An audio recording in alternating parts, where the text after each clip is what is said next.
अस्सलामु अलैकुम नाज़रीन ग्रामी, वेलकम टू माय चैनल ख़वातीन और हज़रात। यहाँ पर आपके साथ बहुत बड़ी और अहम खबर शेयर करेंगे और वेदर की अब तक की सबसे बड़ी और अहम ब्रेकिंग न्यूज़ से आपको आगाह करेंगे।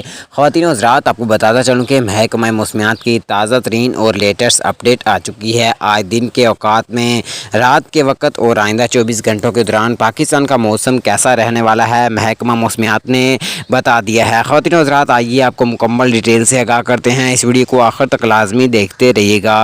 वीडियो में आगे बढ़ने से पहले वीडियो को लाइक कर दें। मज़ीद अपडेट देखने और सुनने के लिए चैनल को सब्सक्राइब कर दें। ख़वातीन और हज़रात और प्यारे पाकिस्तानियों, आपको बताता चलूँ कि महकमा मौसमियात की ताज़ा तरीन रिपोर्ट के मुताबिक आज दिन के औकात में पाकिस्तान में कोई भी बारिश आने का इम्कान ज़ाहिर नहीं किया जा रहा और महकमा मौसमियात का कहना है कि दिन के औकात में खूब धूप निकले रहने का इम्कान है और रात के वक्त पूरे पाकिस्तान में एक बड़ा काला तूफ़ान आने का इम्कान ज़ाहिर किया जा रहा है, जो कि पूरे पाकिस्तान को मुतासिर कर सकता है और रात के औकात में कुछ इलाकों में बूंदाबांदी होने का इम्कान है।